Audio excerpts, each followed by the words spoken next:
There are many realities, many things that I have much enjoyed in pastoral ministry.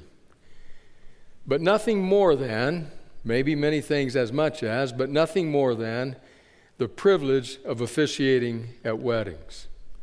It's such a great moment in a couple's life, in a family's life. The joy and the love, the romance, the excitement that's in the air is hard to match. I've seen a lot of things at weddings over the years. I've seen kids take over the service. They're just supposed to come down the aisle, but they have minds of their own. I've seen parents trying to control those kids that are taking over the service, trying to look like this is natural, but you can sense within them a tightness and embarrassment.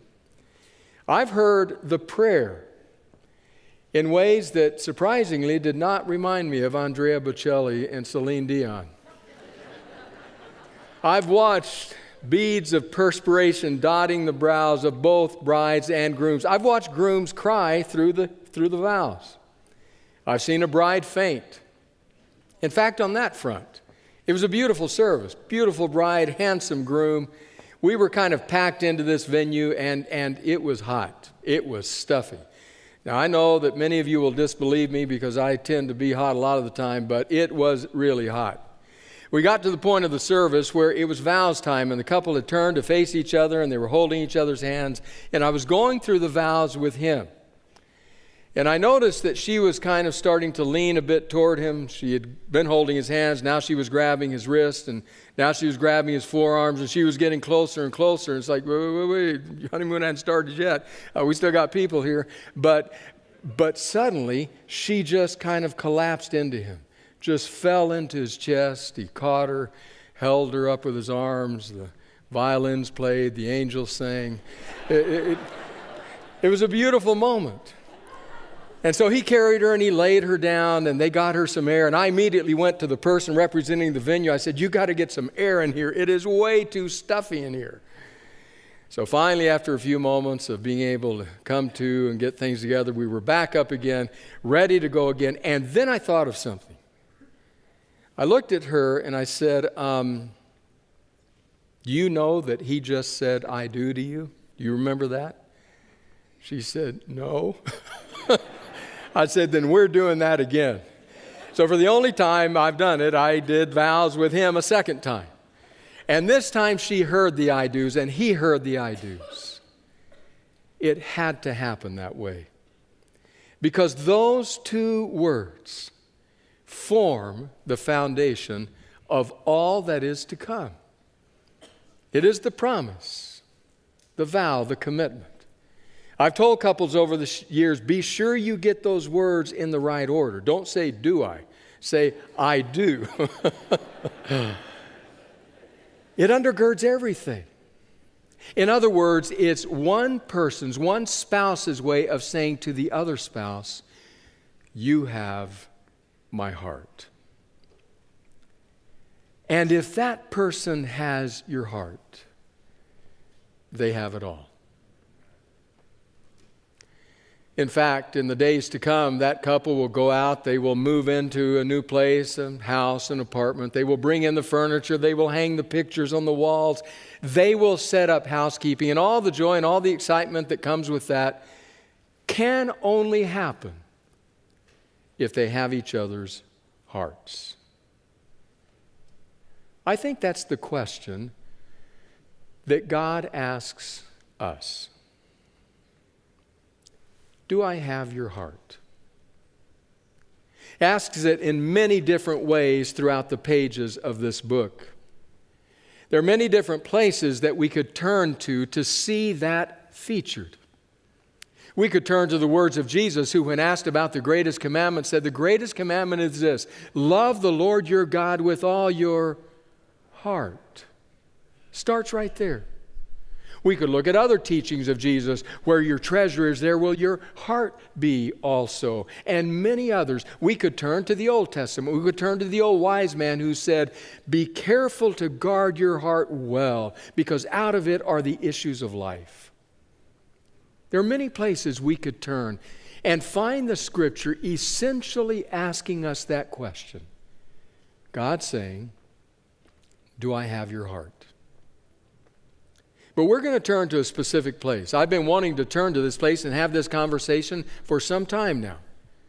It was a conversation that I thought we ought to have this conversation as a church as our new building opens. It's a critical time in our mission and our ministry. It's easy to think now that we have this and all the wonderful things that it brings, and it does, it may be easy to overlook deeper matters.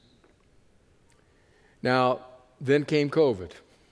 And suddenly the opening of the building wasn't so even and just on one date, and people weren't here, and it got kind of mixed up. And so now we're having this conversation starting today and for the next 2 Sabbaths, 3 Sabbaths altogether.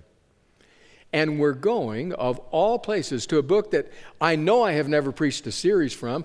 I'm not even sure I've ever preached a sermon from, to be honest, because it's a strange book written, with all due respect, by a weird man. Old Testament book called Ezekiel. Ezekiel. Contemporaries, Daniel and Jeremiah, we've spent time there, but not with Ezekiel. And when I say bit of a strange book, bit of a weird man, I'm not just saying that.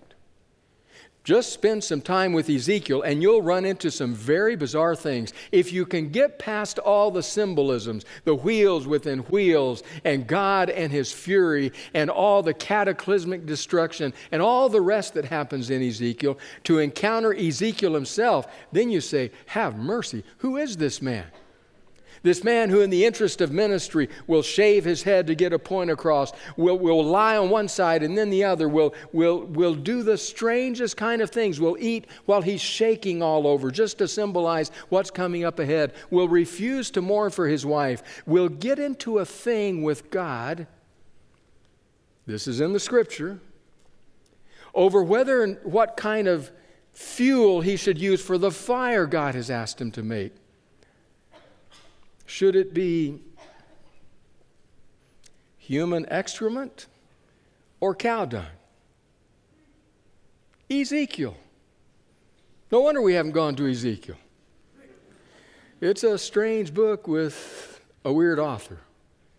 But if you stay with it, you suddenly realize that a portrait of God emerges that is quite stunning. So that's where we're going. We're going to Ezekiel for 3 weeks. Today we begin with one of his first visions. It's a long vision. It's 4 chapters long, chapters 8 to 11, and we're going to read every word. No, we're not really.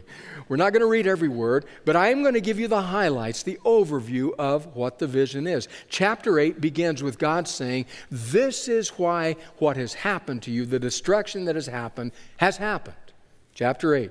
Chapter 9, God's response to the way Israel has been unfaithful to Him. That's a difficult chapter to read. If you go home and read it this afternoon, remember, it's a vision. A vision. Okay? Chapter 10, God leaves the temple, leaves Jerusalem, so that by the time the chapter is over, the land and the temple are bereft of the presence of God. And then finally, the fourth part, chapter 11, God's dream. God's dream for His people in the future. So we're going to read 2 parts. We're going to read the first chapter. We're going to read why what happened to Israel happened. And then we'll read a much shorter piece a bit later. So here's the scene. Ezekiel is gathered with the elders of Judah. They're sitting in his house in Babylon. He's in exile. They are some 1,700 miles from Jerusalem. And while he is there, while they're having this conversation, he is propelled into vision. We don't know what they were talking about, but we can imagine, because of what the vision said, we can imagine that as they were sitting there talking, they were asking questions like, why are we in exile? Why are we here in Babylon? Was it really all that bad? Did God overreact? Do we really deserve this? We can imagine that they would have been asking questions like that, and suddenly he is propelled. And I use that word advisedly. He is propelled into vision. I want to read what happens. This is God's explanation of why they are where they are. Now, I've chosen deliberately to read it from the Message paraphrase. I normally wouldn't do that, but I want to do it today because the language is so much more accessible. So here we go, Ezekiel, the 8th chapter. In the 6th year, in the 6th month and the 5th day, while I was sitting at home meeting with the leaders of Judah, it happened that the hand of my master God gripped me. When I looked, I was astonished. What I saw looked like a man, from the waist down like fire and from the waist up like highly burnished bronze. He reached out what looked like a hand and grabbed me by the hair. The Spirit swept me high in the air and carried me in visions of God to Jerusalem, to the entrance of the north gate of the temple's inside court, where the image of the sex goddess that makes God so angry had been set up. Right before me was the glory of the God of Israel, exactly like the vision I had seen out on the plain. He said to me, "Son of man, look north." I looked north and saw it. Just north of the entrance loomed the altar of the sex goddess Asherah that makes God so angry. Then he said, "Son of man, do you see what they're doing? Outrageous obscenities, and doing them right here. It's enough to drive me right out of my own temple, but you're going to see worse yet." He brought me to the door of the temple court. I looked and saw a gaping hole in the wall. He said, "Son of man, dig through the wall." I dug through the wall and came upon a door. He said, "Now walk through the door and take a look at the obscenities they're engaging in." I entered and looked. I couldn't believe my eyes. Painted all over the walls were pictures of reptiles and animals and monsters, the whole pantheon of Egyptian gods and goddesses being worshipped by Israel. In the middle of the room were 70 of the leaders of Israel, with Jazaniah, son of Shaphan, standing in the middle. Each held his censer with the incense rising in a fragrant cloud. He said, "Son of man, do you see what the elders are doing here in the dark, each one before his favorite God picture? They tell themselves, God doesn't see us. God has forsaken the country." Then he said, "You're going to see worse yet." He took me to the entrance at the north gate of the temple of God. I saw women sitting there, weeping for Tammuz, the Babylonian fertility god. He said, "Have you gotten an eyeful, son of man? You're going to see worse yet." Finally, he took me to the inside court of the temple of God. There between the porch and the altar were about 25 men. Their backs were to God's temple. They were facing east, bowing in worship to the sun. He said, "Have you seen enough, son of man? Isn't it bad enough that Judah engages in these outrageous obscenities? They fill the country with violence and now provoke me even further with their obscene gestures. That's it.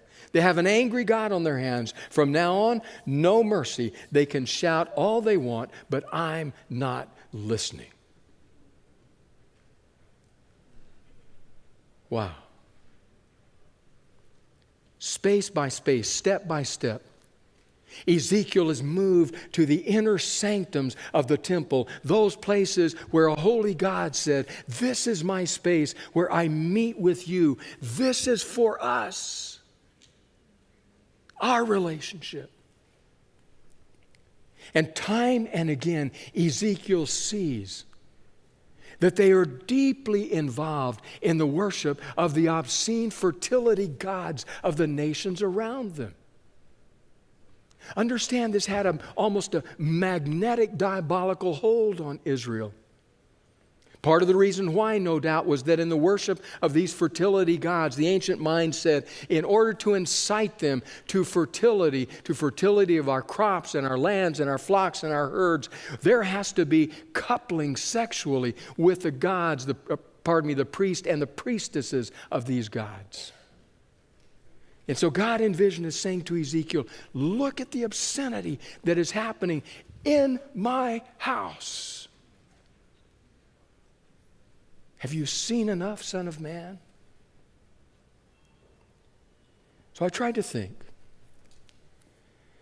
what would make us understand more deeply how God feels? Enter more deeply into his emotion. What if we were to take a couple who's been at the wedding altar, and a year, 2, 5, 10 years later, let's say the husband comes home. He enters his house, and he hears from the bedroom sounds he recognizes. He starts striding in that direction, but as he does so, walking through the living room, walking down the hallway, he suddenly realizes that all over the walls of his house are pictures of another man, holding his wife, kissing his wife, hugging his wife. before he ever gets to that door, he is filled with anger.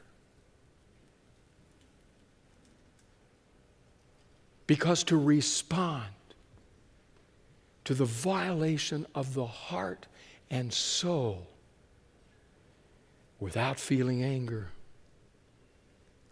is not love. Maybe a lot of other things. So when you read Ezekiel 9, understand God responds because it matters to him that he has lost his people's heart. All through these 4 chapters, the underlying reality is the breaking of the covenantal relationship. It's as though a plaintive God is asking his people, do I have your heart? Have I lost your heart? Have I lost your heart forever?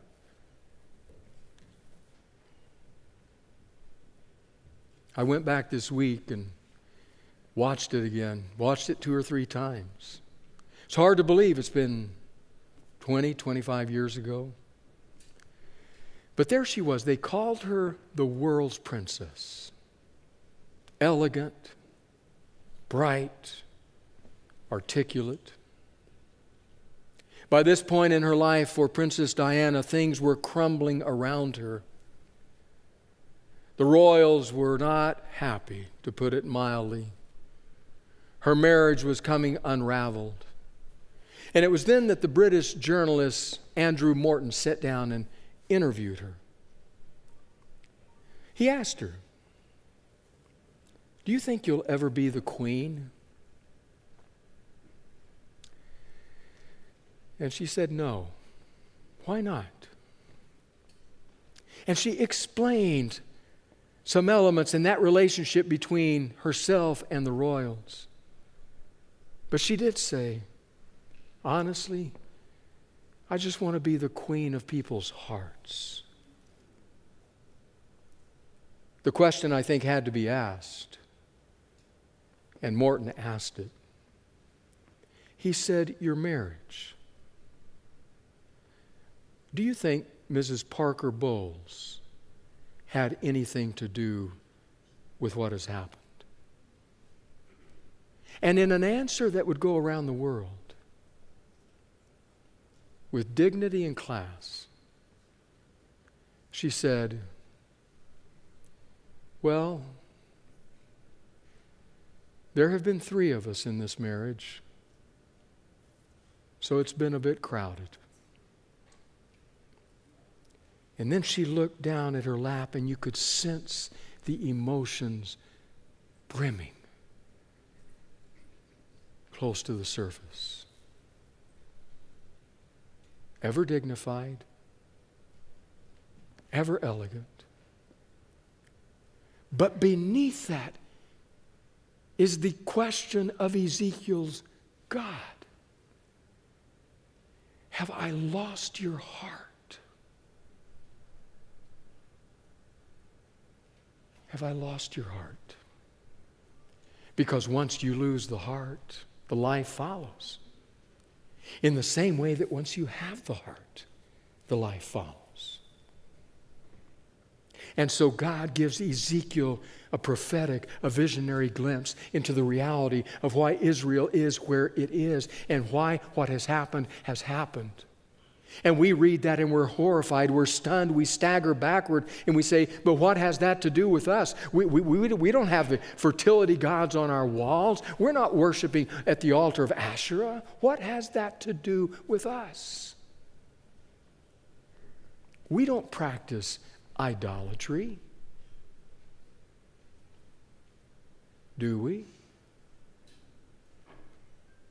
I don't think that the definition of idolatry given by St. Augustine could ever be improved upon. St. Augustine said idolatry is worshiping what should be used and using what should be worshiped. That's idolatry, worshiping what should be used and using what should be worshiped.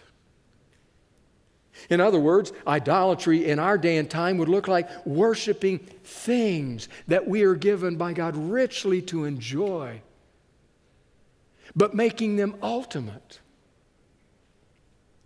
We may not kneel down in the garage to that beautiful car. But the way we feel about it, the way we treat it, or to that dress, or to that home.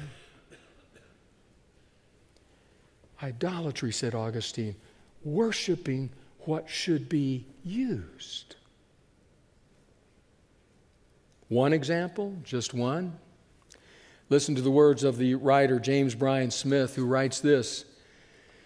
Neurologists once scanned the brains of people of faith as they recalled and re-experienced the times they felt close to God, either in prayer, worship, or solitude. Then they exposed the same people to stained glass, the smell of incense, icons, and other religious images that connect people to God. The same specific area of the brain, called the caudate nucleus, lit up in all of these people when they felt connected to God. The caudate nucleus is not a God spot, just the part of our brain that is activated when we feel connected to the divine. It gets even more interesting. The neurologists similarly tested another group, but this time exposed them to material possessions. When they showed images of products that were tied to cool brands, the exact same area of the brain lit up. The neuroscientists discovered that people who bought certain items experienced the same sensations as those who had deep religious experiences. Martin Lindstrom observes, when people viewed images associated with the strong brands, the Apples, the Harley-Davidsons, the Ferrari, and others, their brains registered the exact same patterns of activity as they did when they viewed religious images. Bottom line, there was no discernible difference between the way subjects' brains reacted to powerful brands and the way they reacted to religious icons and figures. You know that rush you get, that good feel you get when you buy and hold in your hands that new iPhone, that new dress, when your hands wrap around the stem of that new golf club. It's just kind of a rush. Caudate nucleus. You were wired for God. Is there anything wrong with those things? Obviously not. As long as we can walk life with Augustine, remembering we worship what's meant to be worshiped and we use what's meant to be used. Don't get those two confused. Skye Jethani, a blogger, speaker, writer, says his daughter came home from kindergarten with a homework assignment. The parents were to try to find out how many brands, how many logos the kindergartner could recognize. And so he started with his daughter. Lego, check. Jell-O, check. Disney, check. Child said, that's IKEA. All these are check, check, check. Listen to how Jethani describes it. Should it scare me, he says, that my 5-year-old had memorized more corporate brands than Bible verses or even names of relatives? What was your name? You're my uncle? Oh, okay. Also scary was the fact that no one taught her to identify logos. We didn't have corporate logo flashcard drills at home. Zoe internalized these logos simply by living for 5 years in a brand-saturated culture. This sort of brand marketing has been so effective that the average 10-year-old has already memorized between 300 and 400 brands. When these children become adolescents, each with an average of $100 of disposable cash to spend every week, they will select from these brands to construct their identities. Identities they can eat, drink, smoke, drive, play, ride, and wear. The spiritual value of shopping is not lost on marketers. Douglas Adkins, author of The Culting of Brands When Customers Become True Believers, states plainly that brands are the new religion. Anything inherently wrong with a brand? No. Just telling you who they are, what you can expect, what they stand for. But when we allow that to invade the personal, private spaces in which only God is to be welcomed, welcome Ezekiel. And so God gives Ezekiel a vision. This is what is wrong. The next chapter, this is what God does about it. If you read it, remember, it's a vision. And then in 10, God leaves behind the temple where his presence had been. But God's not done yet. He has one more thing to tell Ezekiel. This is in chapter 11. He is going to tell Ezekiel, Ezekiel, this is my dream. This is what I yearn for, what I hope for. If you've ever wondered what God dreams about, maybe this is it. So this is what he says, Ezekiel 11, verse 16, therefore tell the exiles. This is what the sovereign Lord says. Although I have scattered you in the countries of the world, I will be a sanctuary to you during your time in exile. I, the sovereign Lord, will gather you back from the nations where you have been scattered. I will give you the land of Israel once again. I will bring you home, in other words. When the people return to their homeland, they will remove every trace of their vile images and detestable idols, and I will give them singleness of heart, an undivided heart, and put a new spirit within them. I will take away their stony, stubborn heart and give them a tender, responsive heart, so they will obey my decrees and regulations. They will truly be my people, and I will be their God. That's what God dreams of. That's what he yearns for. To bring us together as his people. To be able to look at us and say, does your heart belong to me? And we say, yes, God. Yes. In this private bedroom of our soul, no one else will be admitted, God. It's just you. Just you. I dream, I yearn for a church that responds in that fashion. We're thankful for every blessing we've been given, every space, every building. But the deepest question we must ask is the question God asks us. Do our hearts belong to God? If they do, how do we know? And how does it show? You know, I've learned something over the years of marriage. I was thinking about this week. Anita and I have been married for years, and over that period of those years, I have learned that there are things that would never have entered my life, things that I would not have paid attention to, would not have mattered to me, that I have come not merely to enjoy, but to love.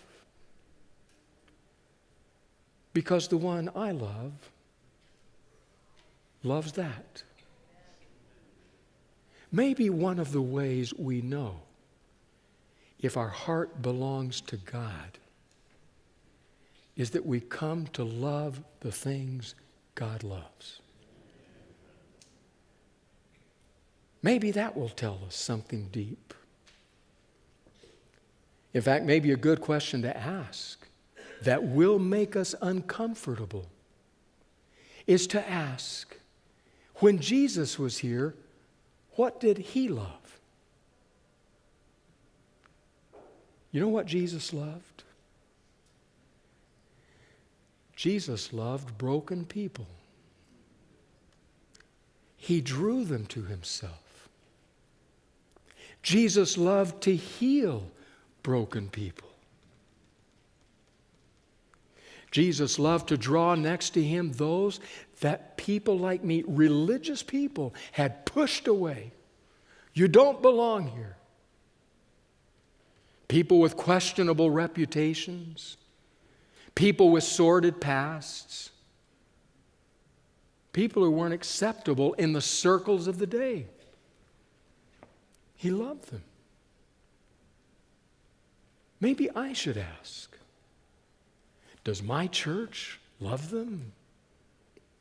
People who in the past have been pushed out, different socioeconomic status, different skin tone, a different sexual orientation, a different political persuasion. I don't want them here. And Jesus says, I love them. I love them. Maybe we need to ask, do we love what Jesus loved? Maybe that's the best way for our church to show that our heart belongs to God. Does it call us to a high and holy ethical standard? Absolutely. In fact, in chapter 10, when the mark is put on the heads of those who will be protected and kept safe by God when the destruction comes, you know how they are described? God describes them by saying, they are the ones who weep at the things that break my heart. Those are the ones that are spared. So you want to be spared? Then pray for your heart to be broken by the things that break the heart of God. And pray to love the people Jesus loved. Because that's what happens when you give your heart away. You come to love what that person loves. That's my dream. A church whose heart is broken by the things that break the heart of God. A church who loves the people Jesus loved. A church that can say, thank you for our wonderful blessings. But God, in the sanctuary of our souls, it's just you. Gracious God, teach us to be grateful for the blessings we do enjoy. Not to spurn them, not to demean them, but to realize that every good and every perfect gift comes from above, from the Father of lights. Just teach us perspective, to worship what is meant to be worshiped and to use what is meant to be used. Lord, our hearts are yours, just yours. Let these hearts be broken by what breaks your heart. And let us love whom you love. In Jesus' name, amen.